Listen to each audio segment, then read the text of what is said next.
자, 우리 오늘 받으신 프린트의 37페이지로 가시면은 거기에 부동산 정착물이 픽처라는 단어가 나오죠.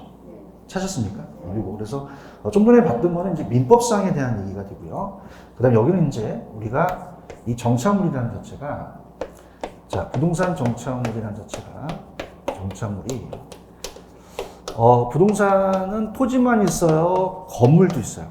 건물도 있죠. 우리가 건물이 지금 있잖아요. 그죠? 건물에 부착되어 있는 지금 형광등이나 저 시계 같은 거를 정착물로 보자는 얘기죠. 그죠? 그래서 우리가 여기서 이제 픽처라는 얘기는 고정된 물건을 얘기를 해요. 그래서 우리가 영미법상 우리가 보기 때문에 이건 이제 보는데, 이 박스에서는 제가 딱 두 가지만 좀 체크를 해볼게요. 지금 여기에 부착 방법이라는 단어가 있죠. 여기 관계라는 단어가 있죠. 찾았죠? 이 두 가지만 우리 시험 문제 나왔었거든요. 그 나머지 부분은 제가 심화학습할 때 할 테니까 들어보시면요. 자, 여러분들이 저 벽시계는 저건 뛴다고 해서 건물 손상을 안 주죠. 물리적 손상을 안 주면 다 동산이에요. 근데 벽난로는 부시게 되면 물리적 손상을 주면은 정착물로 보거든요. 근데 우리가 시험 문제가 여기 지금 제가 물리적이라고 해놨죠. 그러면 자, 들어보세요. 저기 벽시계나 이 형광등은 그냥입니까? 물리적으로는 제거할 수가 있습니까? 가능하죠. 근데 형광등은 이걸 띄게 되면은 강의를 못 하잖아요. 근데 물리적으로 제거가 곤란하다. 자, 그러면 어떻습니까? 효용이나 기능에 지장이 있다면 그냥입니까? 이건 정착물로 간주합니까? 간주하는데, 자, 저 벽시계는 물리적으로 제거가 용이하죠. 기능적, 효용적에도 문제가 없죠. 그럼 그냥입니까? 이건 동산입니까? 동산이라는 거 그렇게 보시고, 제가 관계가 중요하다고 말씀드렸죠. 자, 우리가 건물주가 임차인이에요, 임대인이에요? 그럼 얘는 계속적으로 정착이 돼 있잖아요. 근데 우리가 보통 임대차 계약은 임차인이 2년 있다가 나가야 되잖아요. 그럼 임차인의 정착물은 동산으로 보자는 얘기예요. 뭐를 보자? 동산. 그래서 우리가 거래에 대한 선반이라든지 농업 창고, 커튼 가사 정착물은 이건 정착물이다, 이건 동산이다. 동산에 들어간다는 거죠. 여기까지 가시겠죠, 그죠? 그러면은 제가 박스를 쳐놨어요. 여기 보시게 되면, 제가 아까 독립과 종속만 구분해서 문제를 봤죠. 근데 뭐가 나오냐면 동산과 정착물이라는 걸로 나올 수 있어요. 그럼 여러분들은 아까 임대인 정착물은 그냥요 정착물로 간주해요. 간주하는데 또 우리가 불분명할 때 또 정착물로 본다는 건 나중에 또 가겠고요. 근데 우리가 가식 중인 수목이라는 것은 임시로 심은 묘목이에요. 그죠? 그럼 아직은 본식이에요. 임시로 심었어요. 그럼 나중에 또 옮길 수 있잖아요. 동산으로 보고요. 그 다음에 경작 수확물이라는 것은, 자, 우리가 아까 매도인이 매수인한테 넘길 때 어떻습니까? 그냥 산에 나는 나무나 다연생 심을 오래 나는 거니까 넘기지만, 이 경작 수확물은 따라서 뽑고 넘긴다. 수확해버리니까 분리시켜서 넘기잖아요. 그럼 이건 정착물이에요? 동산이에요? 동산. 이거 하나 지우겠습니다. 그다음에 임차인 정착물. 임차인 정착물도 그냥이다. 이것도 동산에 들어갑니다. 동산에 들어가요. 이해하셨죠? 그래서 우리가 어떻게 암기하시냐면, 지금, 어떻습니까? 나훈아 씨 차가 지금 지나가고 있어요. 따라서 가수차가 지나간다. 차는 동산이 되겠죠. 그죠? 따라서 가수차. 그러니까 가가 뭐였죠? 갈수의 수목. 수가 뭐였죠? 경작 수확물. 차가 임차인이죠. 요거 세 가지 나오면 그냥요, 이건 동산에 들어가요. 동산에 들어갈 수 있다는 거죠. 무슨 말씀인지 아시겠죠? 이해하셨습니까? 그래서 이것도 이렇게 될 수 있어요. 만약에 독립된 게 아니지만, 자, 여기 만약에 여기에 임차인 정착물이 들어가면 이건 정착물이에요. 정착물 자체가 아니라 동산이에요. 독립된 거 아니겠죠. 그죠? 이렇게 해서 묶어 나올 수도 있다는 거죠. 아시겠죠? 그죠? 이렇게 해서 보시고요. 여기까지 되셨습니까? 그래서 여기까지 지금 이제 마무리해서 우리가 시험 문제 나오는 부분이 정해져 있기 때문에 제가 체크해드린 것만 가고 심화학습 때 또 중간중간 점검을 할게요. 근데 기출문제가 중요하니까 기출문제 위주로 좀 가져가세요.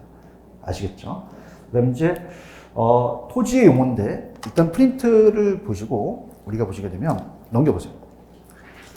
이 교재 위주로 좀 갈게요. 보게 되면 일단 저번 시간에 한번 우리가 얘기했는데 토지가 공간 정보의 구축 및 관리 등에 관한 범위에서 28가지 지목이 있다고 말씀드렸죠. 그래서 아마 이제 저번에 필기를 하신 분들은 자, 우리가 28가지 지목이 있어요. 지목이 있는데, 자, 우리가 장차촌원이라는 게 있었어요. 장차촌원. 그래서 긴 차가 긴 차를 타는데 1,000원 달래요. 애들 태우려고 하는데. 따라서 장차 1,000원. 그럼 아까 장이 뭐였죠? 공장용지 기억하시죠? 그죠? 그럼 우리가, 여긴 안 나왔지만은, 우리 감정평가 시험제, 원래는 앞에가 다 지목이에요. 근데 이건 공입니까? 이건 장입니까? 장. 이렇게 되고요. 차가 주차장 있었죠? 주차장. 차가 되고요. 천은 뭐였죠? 저번에? 하천. 기억하시죠? 그죠? 그럼 하예요. 이건 천이 지목이에요. 천. 원은 유원지라는 거 기억나시죠? 유원지. 그래서 유원지다. 이렇게 합니다. 그래서 우리 시험 문제 28가지 지목을 찾아내라는 문제가 나올 수 있어요. 그럼 따라보세요. 장차 1,000원. 그럼 요거는 암기를 하셨죠? 그죠? 암기하시고. 솔직히 말해서 공시법 시간에 나와요. 어디 나온다? 공시법에서 거의 세부적으로 다 가거든요. 그죠? 그럼 우리가 한 번만 훑어본다면, 저는 이제 학교는 입장에서, 여러분들 전답 가수원이라는 얘기 들어보셨죠? 들어봤고, 그 다음에 8번에 보시면은, 우리 지목에서는 대지라 그래요? 지목을 대라고 얘기해요. 대. 이렇게 보시면 되고요. 그 다음에 한 편 넘겨보세요. 중요한 것만 넘기시면은, 아까 대지였다, 지목이 대다. 대. 이렇게 보시면 되고요. 자, 그 다음에 거기 보시게 되면, 자, 우리가 쭉 보다 보면은, 한 16번과 17번을 묶어보세요. 따라서 제방, 하천, 제방은 왜 방파제라는 얘기 들어보셨죠? 하천은 이제 자연의 유수고요. 그 다음에 좀 전에 제가 18하고 19를 묶어보세요. 18하고 19. 자, 아까 국어라는 거 기억나세요? 이건 작은 도랑이에요. 그래서 거기 보시면 소규모 수로부지를 국어라고 하고, 자, 유지는 뭐냐면 저수지 같은 건데, 저수지라고 돼 있어요? 유지라고 돼 있어요? 유지. 그래서 이 두 가지를 이제 비교하는 게 나와서 국어와 유지를 좀 바꿔냈었거든요. 그죠? 그래서 나중에 또 제가 비교해 드리고요. 그 다음에 넘겨보시면은, 41페이지로 가시면, 41페이지로 가시면은, 거기에 23번에 25번에 종교용지라는 단어가 있나요? 사찰용지라고 되어 있어요? 종교용지라고 되어 있어요? 사찰용지라는 건 없죠. 없고, 그 다음에 이제 우리가 묘지지, 공동묘지가 없다. 그래서 이런 식으로 이제 가끔 가다가 나올 수 있는데, 이건 공시법 시간에 나오니까 그때 여러분들이 심화학습 하시면 돼요. 아시겠죠? 그럼 우리가 넘기시면은 아마 차례로 되어 있을 거예요. 저자가 쓰시는 게 제가. 그래서 차례로 되어 있기 때문에 이제 칠판을 한번 보세요. 자, 이제 그 프린트 위주로 가겠습니다. 제 거. 그래서, 이 기본서를 요약해 놓은 거거든요. 그럼 세 가지가 있는데, 택지, 부지. 자, 아까 우리가 공시법상의 지목은 대지입니까? 대라고 합니까? 공장용지는 지목을 따로 하죠. 그래서 우리가 학교론에서는 대지는 거의 출제가 잘 안 돼요. 그래서 이 두 가지 위주로 좀 가져가세요. 그죠? 그럼 어떻게 되냐? 자, 그림을 이제 보겠습니다. 보게 되면, 부지가 더 넓어요. 부지는 팔부자 써서 넓게 본다는 거죠. 건축이 불가능한 도로철도 하천만 얘기하는 게 아니라 건축이 가능한 것까지 얘기하고요. 택지는 주상공을 다 얘기하죠.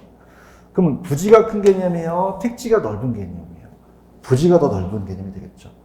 그런가요? 근데 아까 제가 지목이 대인 거는 출제가 잘 된다, 안 된다? 안 돼요.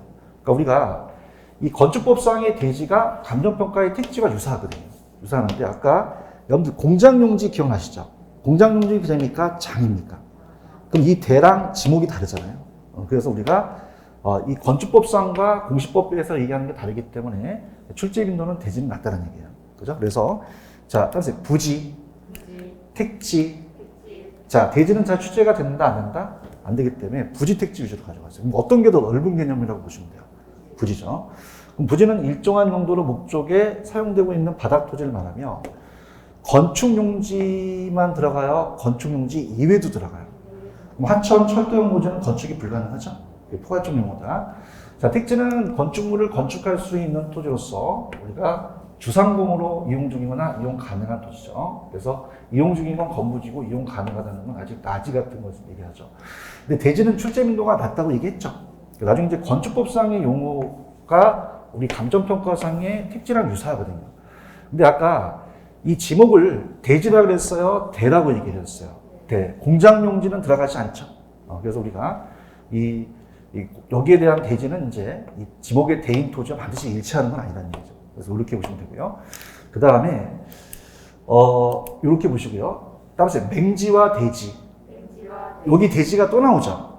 그럼 아까 요 대자는요. 자, 대자는 이게 한문이 대신할 대자는 흑토자를 써서 집토로서 터대인데 터대자인데 자, 이 대지는 다음에 자류형 모양. 자료형 모양의 대자거든요. 그죠? 그래서, 자, 이거는 이제 보시게 되면은, 여러분들, 맹지라는 얘기 들어보셨죠? 자, 그림을 좀 더 제가 이해를 돕기 위해서 이렇게 해볼게요. 이게 도로라면, 도로에 접속면이 없는 게 맹지예요. 그러면, 자, 우리가 불이 나게 되면 소방도로가 있어야 하는데 도로가 접속면이 없으면 이건 건축하기가 쉽다, 어렵다? 어렵죠. 맹지는 타인 토지에 둘러싸여 도로와 접하고 있다, 있지 않다. 그 건축이 가능하겠어요? 불가능하겠어요? 불가능하죠. 그런가요? 근데 우리가 도로에 접속면이 있어서 이렇게 연결하는 토지는 요게 따라서 대지. 이 대지는 요게 어떻습니까? 이게 좀 어떻게 맞네? 대신할 대자에다가 어디자를 써서 따라서 자류형 모양. 이 모양이 무슨 모양 같이 생겼다는 거죠? 도로에 접하는 너비가 좁은 토지를 말한다는 거죠. 아시겠죠? 나중에 이제 기본서 가시면은 이건 따라서 건축이 가능하다. 가능하거든요. 그죠? 근데 제가 아까 이 대지와 아까 대지는 한문도 틀리기 때문에 이 대지는 잘 출제가 안 되니까 맹지 위주로 가져가세요.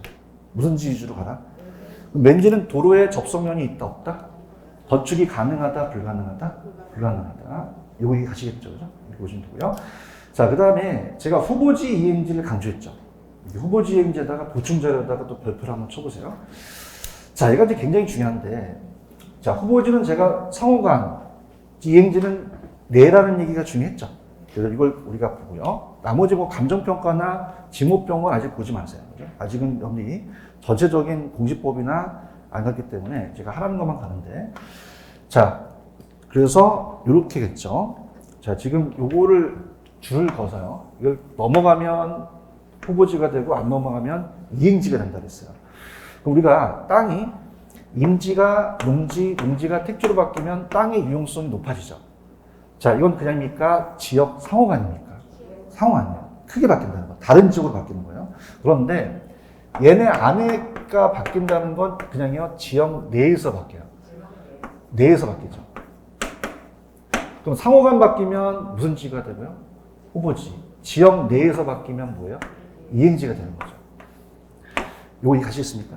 그래서 저번에 용재림은 우리가 목재형이죠. 근데 앉아 계시는 채걸상 같은 나무 심는 땅이 임지고 농사진 농지, 그러니까 건축할 수 있는 게 택지죠. 그 다음에 이건 신탈림은 땔감 떼는 겁니다.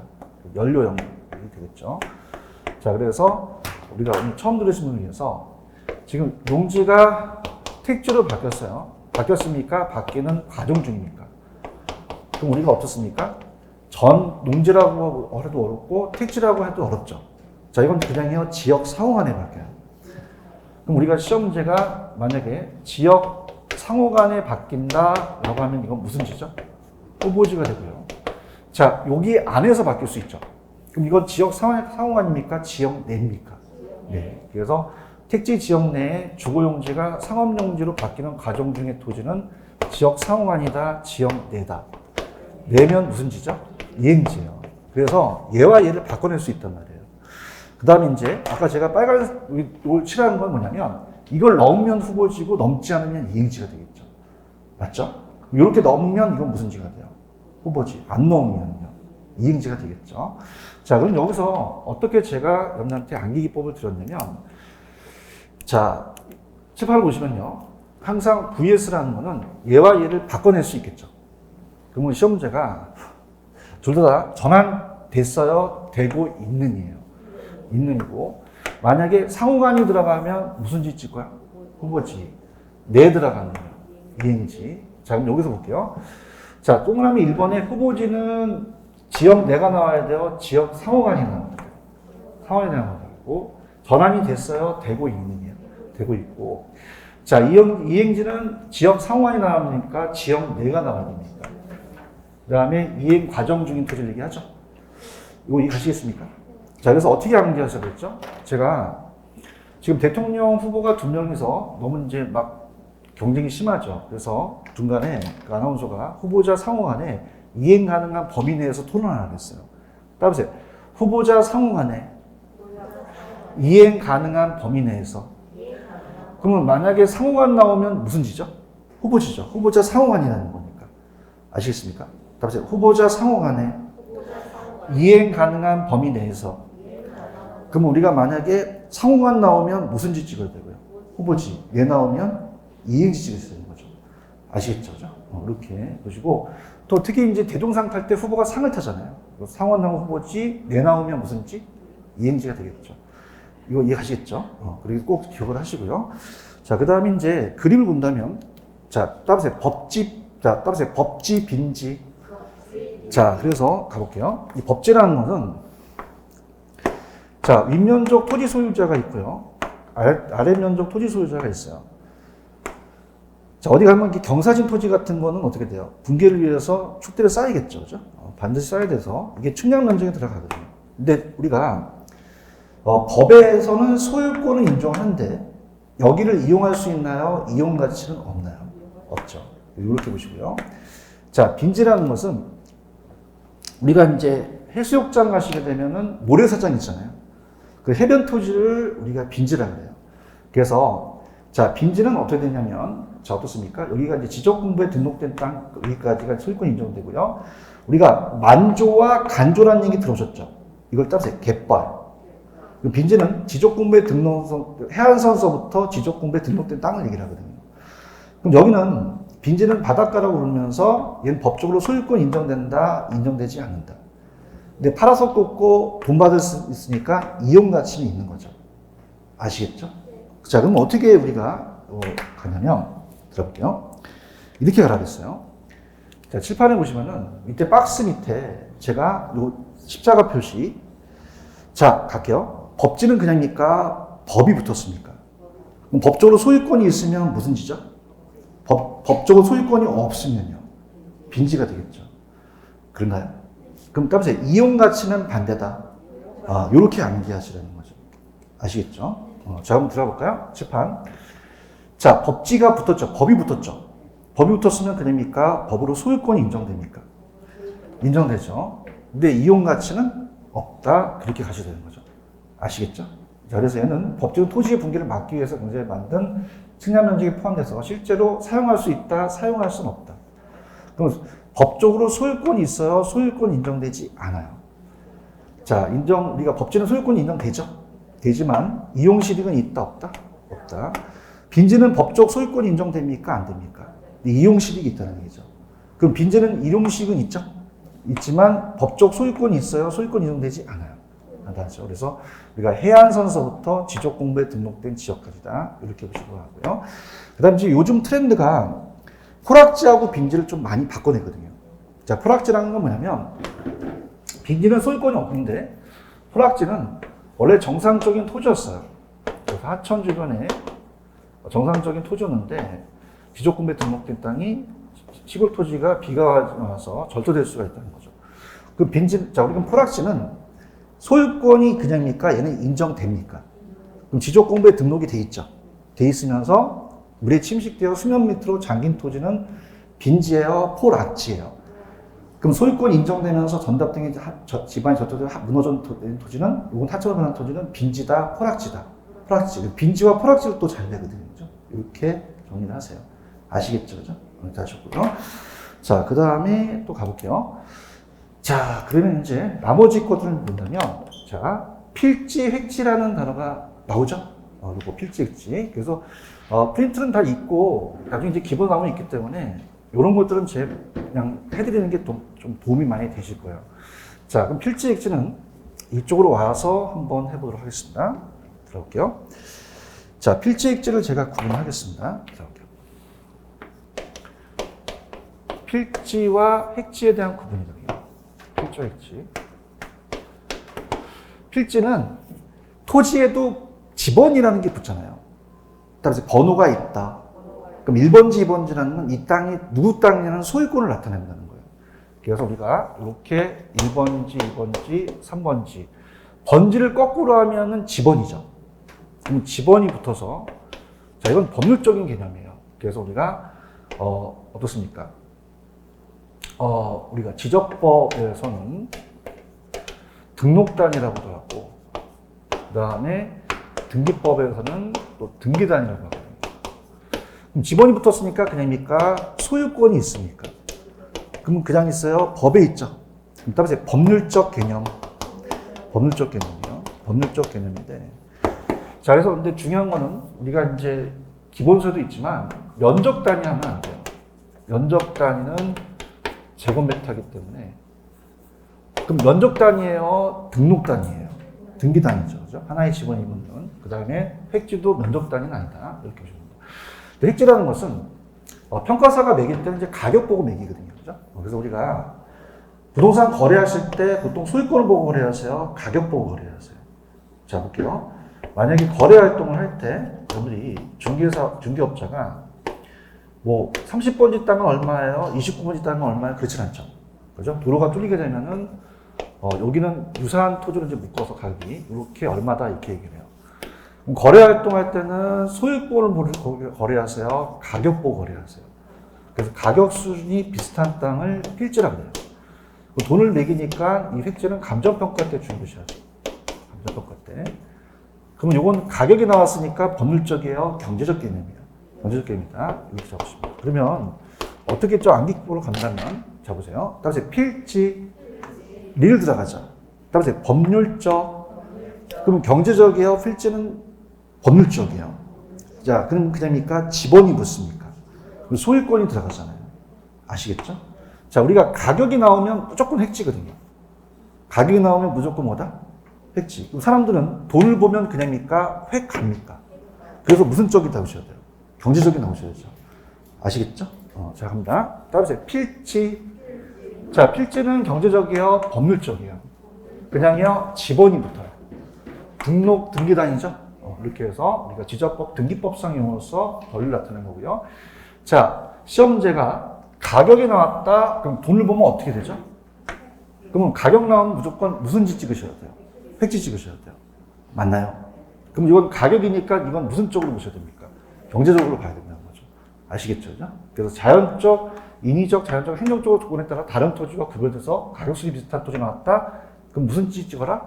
획지. 근데 중요한 건 여기가 따라서 1단의 토지. 자, 그 다음에 거기 밑에 보시면 1단지에도 1단의 토지라는 게 들어가 있죠. 근데 중요한 건 획지는 그냥이니까 가격이 나와줘야 됩니까? 가격이 안 나오면 무조건 이거는 획지가 아니에요. 아시겠죠? 근데 이건 가격이 들어갔어요. 얘는 가격이 없어요. 없죠. 용도상의 불가음에 관계 있는 이필지 이상의 1단의 토지를 1단지라고 얘기를 하거든요. 이렇게 보시고요. 자, 나지와 건부지라는 얘기 들어오셨죠? 그 다음에 공지까지 이제 가겠습니다. 자, 그럼 요거는 그림으로 한번 볼게요. 나지는 토지 위에 건물이 있어요? 건물이 없어요? 없죠.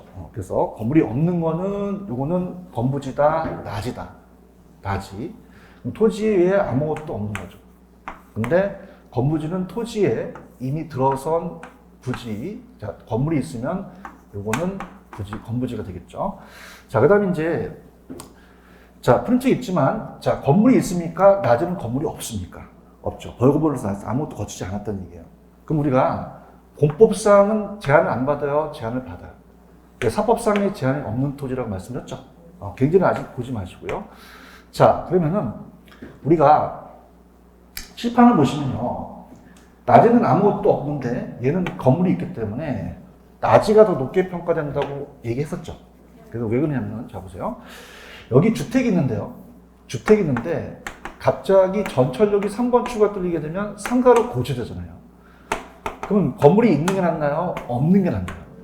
그러면 건부지가 낮게 평가되죠. 그러면 이게 그냥입니까? 원칙입니까? 원칙인데 우리가 개발제한구역은 그린벨트라는 얘기 들어보셨죠? 자, 그럼 우리가 개발제한구역으로 토지가 묶이게 되면은 토지 위에 건물을 져요? 못 져요?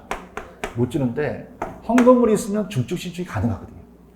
그럼 건부지가 있으면 좋은 걸 건부 강가라 그래요? 진가라 그래요? 그럼 요거는 정보 개입이 없어야 돼요? 있어야 돼요? 규제가 강화됐을 땐 건부 증가가 될 수 있다는 거죠. 아시겠죠? 자, 근데 나지에 대한 얘기를 조금 더 강하게 갈게요. 자, 밑에 나지로 갑니다. 위에. 자, 낮에는 건물이 있어요? 건물이 없어요? 근데 무슨 상의 제한을 받아요? 고법상 제한을 받는 토지, 받는 안토지는 없거든요. 사법상의 제한도 안 맞죠. 지목이 대일 필요는 없다는 것을 잘 들어보세요. 자, 낮에는요, 왜 나대지라는 얘기 들어보셨죠? 나대지는 그냥입니까? 지목이 대입니까? 결정됐잖아요. 그런가요? 근데 얘는 아직 결정됐어요? 아직 안 됐어요. 얘 낮이지만 공장 용지가 될 수도 있잖아요. 맞습니까? 그럼 낮이가 대라고 할 필요는 없죠. 그럼 낮이가 지목이 반드시 대이다, 대일 필요는 없다. 없다는 거죠. 맞죠? 그럼 따라해보세요. 다 없다. 공법만 있다. 공법만 있고 다 없다는 얘기예요. 아시겠습니까? 그럼 자, 낮이랑 토지에 정착물이 있어요? 없어요? 지상권 등 토지의 사용 수익을 제한하는 공법입니까? 사법상에 설정되어 있지 않습니까? 공법상은 설정되어 있다는 얘기예요. 이해하셨습니까? 그래서 공법상 제한을 안 받는다, 다 받는다. 다 받기 때문에 공법상은 제한을 받는다고 하셔야 돼요. 아시겠습니까? 그럼 낮에는 지상에 건축물이 없고 지목이 대일 필요는 있어요? 대일 필요는 없어요? 나대지라고는 구분이 되겠죠. 대일 필요가 없고, 자, 건부지는 이미 건물이 들어서 있는 부지를 얘기하죠. 건부지란 건물들의 등의 토지상의 부가물의 토지를 제공되고 있는 바닥 토지로서, 자, 아까 낮이가 높게 평가되는 게 원칙이었죠. 그럼 건부지는 건물 등의 부재 채용에 적합하지 못한 경우는 낮이의 채용에 대해서 어떻게 돼요? 그 기대 가능성이 낮기 때문에 낮이가보다 높게 평가돼요? 낮게 평가돼요? 그럼 건부 강가가 원칙이 되겠죠. 그렇죠? 근데, 자, 아까 개발 제한 구역에서는 건부 중가가 될 수도 있죠? 그래서 요거는 이제 박스는 여러분들이 이제 우리가 보시기 바랍니다. 그래서 아까, 낮이가 높게 평가되는 게 원칙이니까, 따라서 건부지가 싸게, 그럼 건부지가 낮게 평가되는 게 원칙이죠? 근데 건법상 규제를 강화됐을 때는, 규제를 강화할 때는 건부지 가치가 높게 평가될 수 있죠. 이렇게 보시면 되고요. 자, 그 다음에, 따라합니다. 공지. 자, 공지라는 게 있어요. 그래서 건폐율 공적 제한으로 우리가 비오둔 땅이 공지고 공안지라는 게 있는데, 자, 먼저 우리가 볼게요. 공법 시간에 건폐율이라는 걸 배우셨죠? 건폐율. 자, 그럼 건폐율은, 자, 이게 건축 면적 비율을 얘기하거든요. 비율. 그래서 우리가 대지 면적이 내려가고요. 항상 학개론에서 무슨 줄 아나 앞에 게 올라가서 건축 면적을 대지 면적으로 나눠버려요. 자, 그러면 전체를 우리가 만약에 100평이라고 한다. 그럼 정부가 70%로 제한했다. 그럼 70평만 짓고 나머지 30평이 공지가 되잖아요. 그럼 이겁니다. 만약에 자, 전체가 100%라면 건물이 있는 부분까지는 몇 퍼센트를 얘기하고요? 70, 나머지는 몇 %예요? 이게 공지가 될 수 있다는 거죠. 아시겠습니까?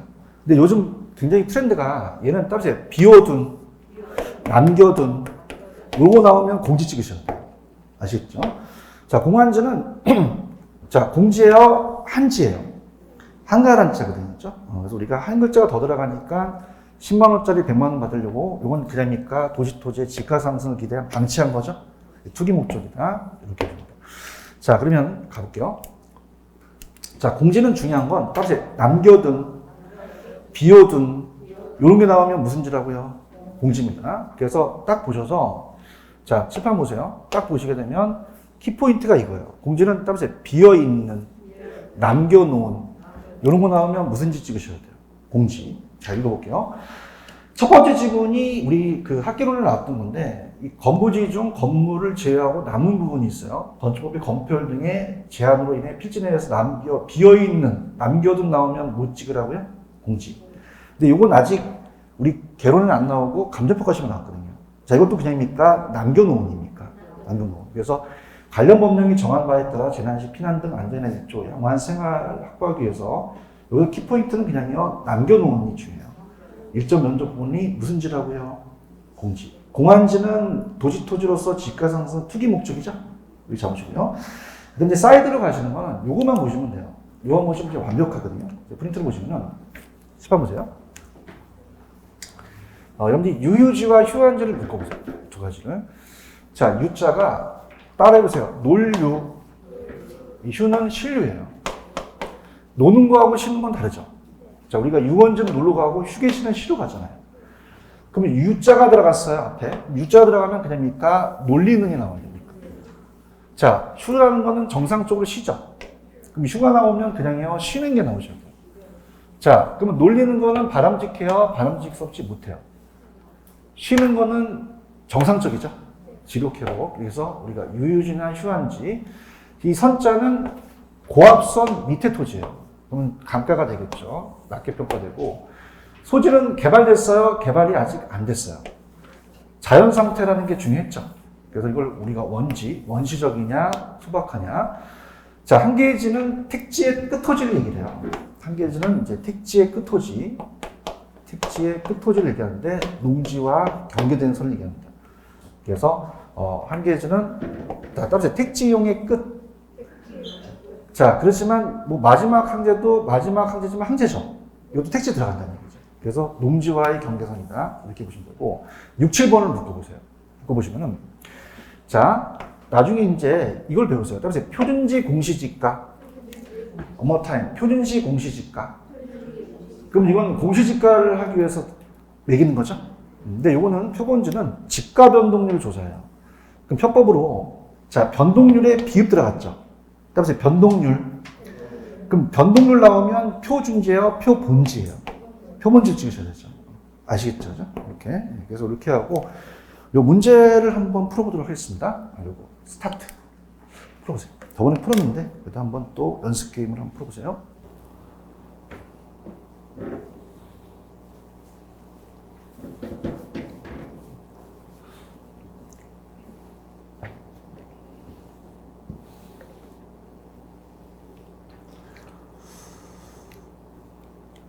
정답은 5번이 정답이죠. 볼게요. 자, 1번에 보시면은, 아까 핵제는 가격이 나와있잖아요. 그죠? 근데 여기 보시면은 지번이 나왔죠. 그럼 등록 단위는 획지입니까? 필지입니까? 필지가 되겠고. 아까 후보자 사후 안에 이행 가능한 범위 내죠. 자, 따라서 내에서 이행 가능한. 그럼 이행지가 되겠잖아요. 그렇죠? 그래서 이행지가 되고요. 그 다음에 아까 낮이는 다 없고 군법만 있죠. 그러면 정착물이 없는 건 맞죠? 사법상 없는 건 맞죠? 근데 공법상은 그냥입니까? 제한이 있습니까? 그럼 공법은 지우셔야 되는 거죠. 기억하시죠? 그 다음에 자연상태 그대로 토지는 아까 부지였어요. 이거는 소지였어요. 소지죠. 소지. 그럼 몇 번이 정답이 됩니까?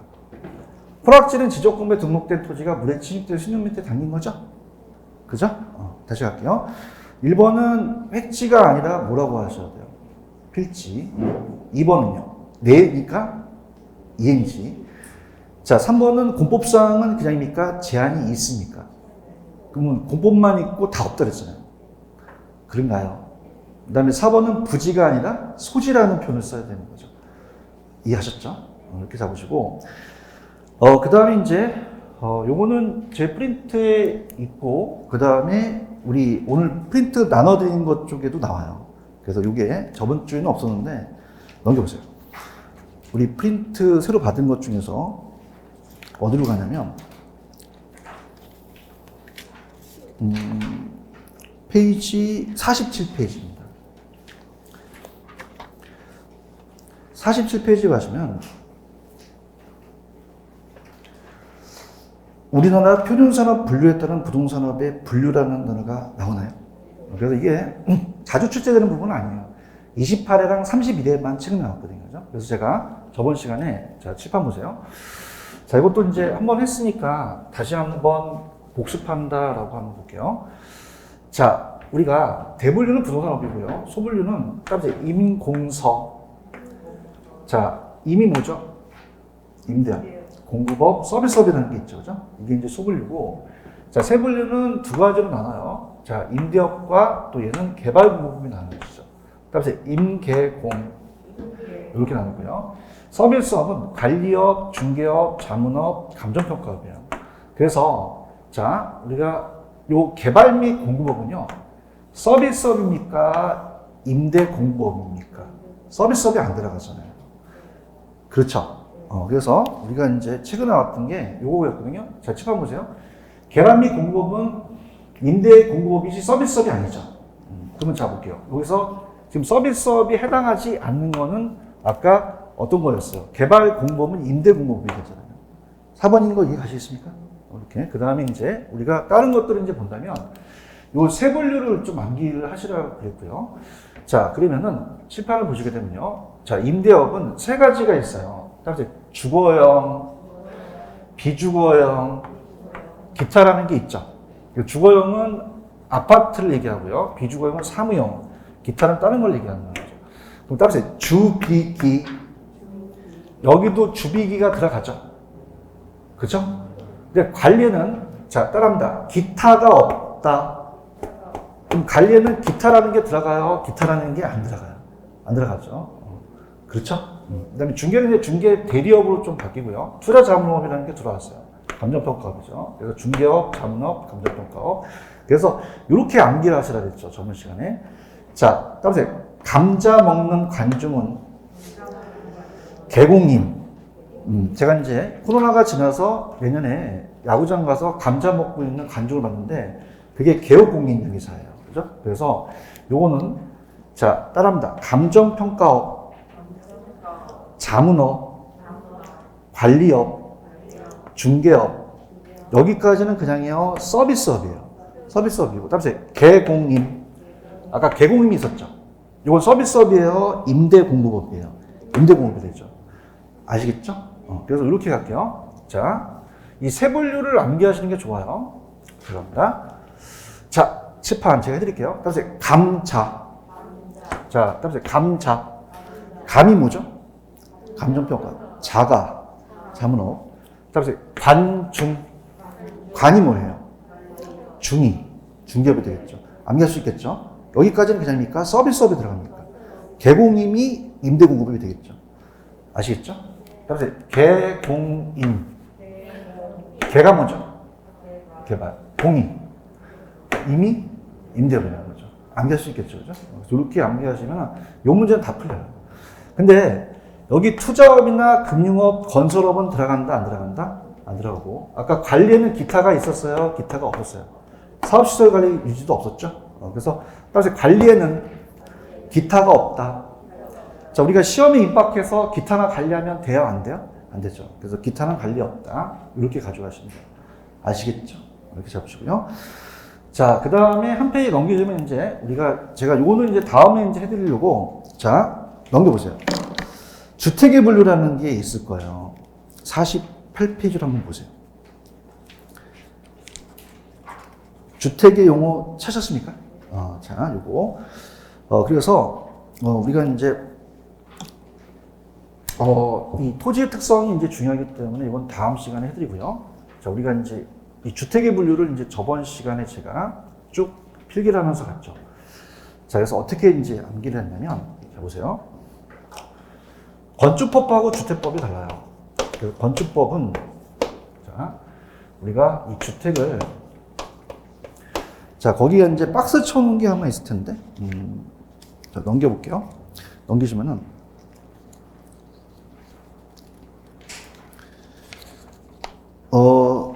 박스 친 거는 이제 따로 우리가 볼 거고, 그냥 43페이지 볼게요.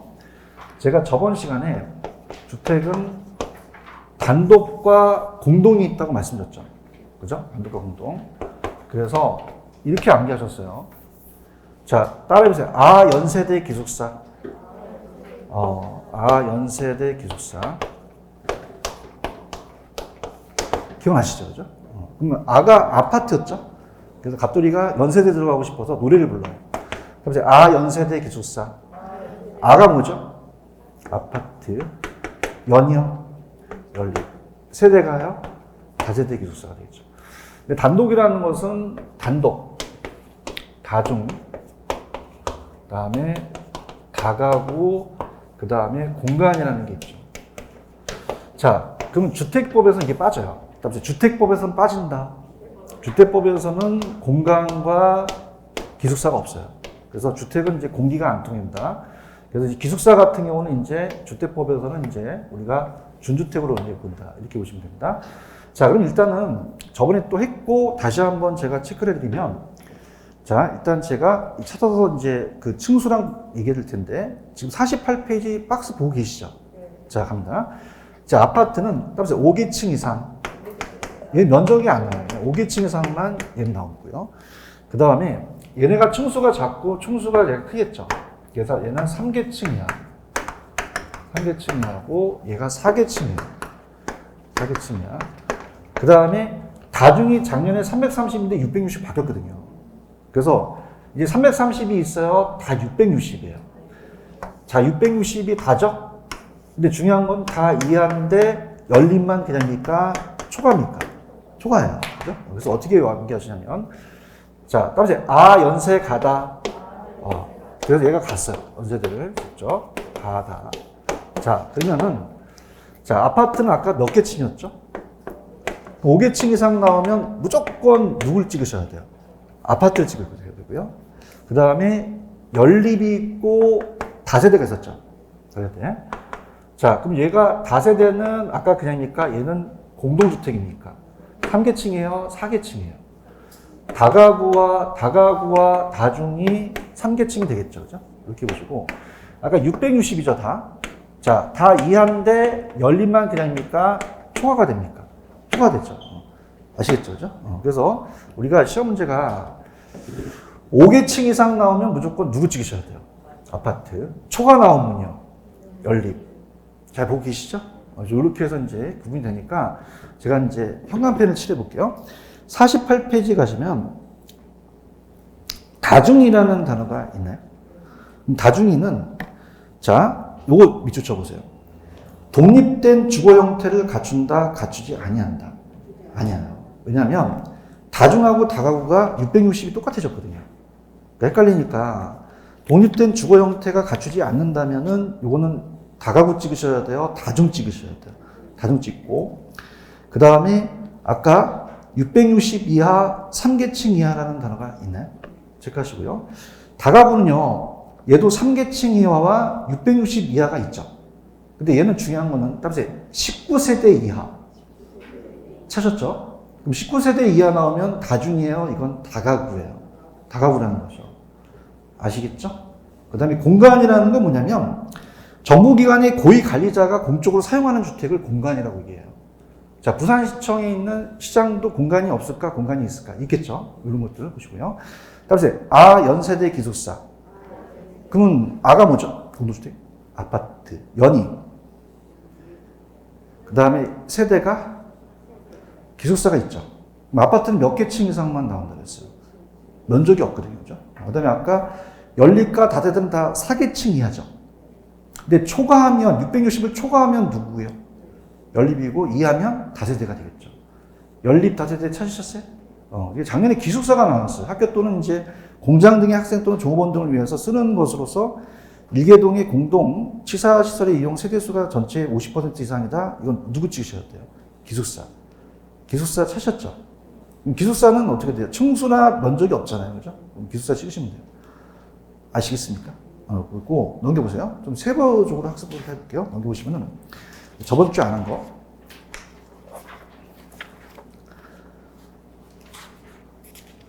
자, 넘기시면은 도시형 생활주택, 준주택, 세대 구분이라는 단어가 나오나요? 찾으셨습니까? 자, 그러면 우리가 볼게요. 여러분들이 우리가 실무에서 이 도시형 생활주택을 도생이라고 해요. 따라서 도생입니다, 도생. 도시형 생활주택 찾으셨습니까? 도생이요, 도생. 도생 찾으셨죠? 그래서 어떻게 관계하시냐면, 내 동생이 300이라는 애가 있어요. 이름이 그냥이요, 300이에요. 그래서 얘는 300세대 미만이거든요. 300이가, 동생 300이가, 자, 따라해보세요. 연세 원룸에 산다. 그럼 아까 연세대 원룸이라는 단어가 있었죠. 그러면 따라해보세요. 연세대 원룸에 산다. 연세대 원룸. 지금 잘 보고 계세요? 그럼 동생이 누가 있어요, 제가? 그러면 350세대예요, 300세대예요? 300세대죠. 이해하셨어? 얘는 어디 살고 있어요? 연세대 원룸에 살고 있죠. 연이 뭐죠? 세대가 원룸에 살고 있죠. 찾았죠? 그러니까 따라서 단지형이라는 게 붙었죠. 뭐 이런 게 도시형 생활주택이 단지형으로 돼 있다는 얘기예요. 근데 몇 세대 미만이라는 거예요. 이게 나올 수 있다는 거죠. 아시겠습니까? 다시 할게요. 자, 우리가 실무에서는 도시형 생활주택을 도생이라고 하나요? 제가 동생이 있나요? 이름이 누구예요? 어디에 살고 있어요? 연세대 원룸에 살고 있죠. 나도 초라해. 근데 암게 될 거 아니야. 아시겠지? 이게 한 방에 갔어. 내 동생이 이름이 뭐야? 어디 살아? 틀리게만 해봐. 그럼 몇 세대야? 어디 살아? 연세대 원룸에 살지? 연이 뭐야? 세대가 원룸에 사는 거 있다는 거죠. 아시겠죠? 근데 얘는 현관 배치를 하세요. 분양가 상한제라는 얘기 들어오셨죠? 이걸 적용을 배제시킵니다. 올해 또 나왔어요. 올해 또 나왔기 때문에 이건 굉장히 여러분들이 시험 문제 자주 출제돼요. 체크하셨어요? 그러니까 분양가 상한제를 적용되지 않는 게 굉장히 메리트거든요. 그죠? 그래서 여러분 이제 저도 이제 요즘 투자를 계속 하다 보니까 3년 동안 계속 투자하고 있거든요. 그래서 지금 여러분 생활신용 숙박시설이라고 들어보셨죠? 뭐 오피스텔이 이제 3룸 쪽으로 가고요. 이 도시형 생활주택을 많이 때려져요. 근데 얘는 분양가 상한제 적용해요? 안 해요? 분양가를 막 올릴 수 있죠. 서울에서 도시형 생활주택을 막 때려짓습니다. 분양가 상한제가 적용된다? 안 된다? 안 되기 때문에 그렇다는 거죠. 아시겠습니까? 이해하셨어? 그 다음에 자 보세요. 집합. 이건 따르세요. 건축법. 4개다. 4개씩 있어요, 건축법에는. 지금 고법 시간이에요. 이거 무슨 법이라고요? 연세대 기숙사. 그럼 요거까지 냈던 건 건축법에서 낸 걸 낸 거예요. 근데 아까 주택법에는 공간과 기숙사가 없어요. 그다음에 주택법에는 공간과 기숙사가 없어요. 그죠? 어떻게 하는 것이냐? 제가 어느 주택을 갔는데 여기에 공기가 안 통해요. 따라서 주택은 공기가 없어요. 그래서 기숙사는 주택법에서는 준주택으로 봐요. 무슨 주택으로 본다? 거기 보시면 준주택이라는 단어가 나오나요? 저 지금 준주택 하고 있는데 찾았습니까? 이건 따라서 주택법에 나와 있다.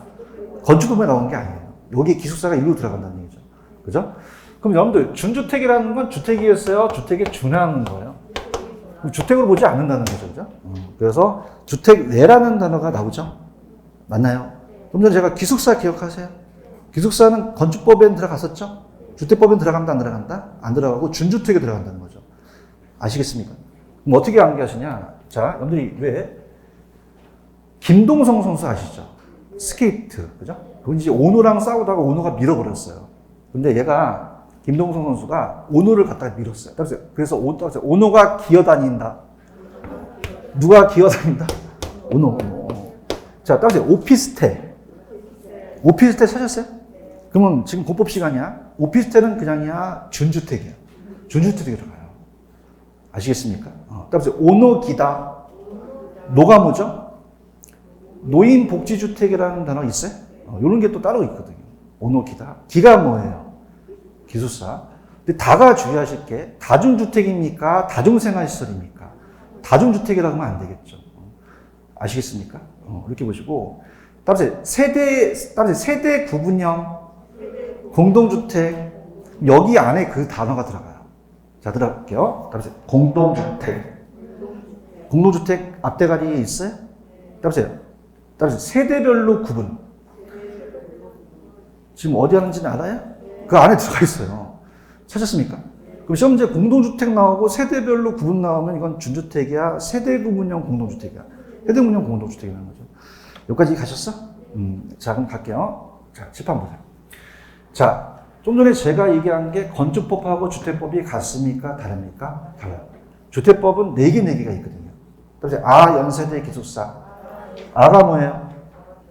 연이, 세대가, 기숙사가 있죠? 맞아요? 그래서 연세 가다. 아파트는 몇 개층 이상만 나오셔야 돼요? 5개층. 그래서 연세 가다. 그 연립과 다세대는 4개층이죠. 높으니까 얘가 3개층이 되겠죠. 맞습니까? 330이에요? 다 660이에요.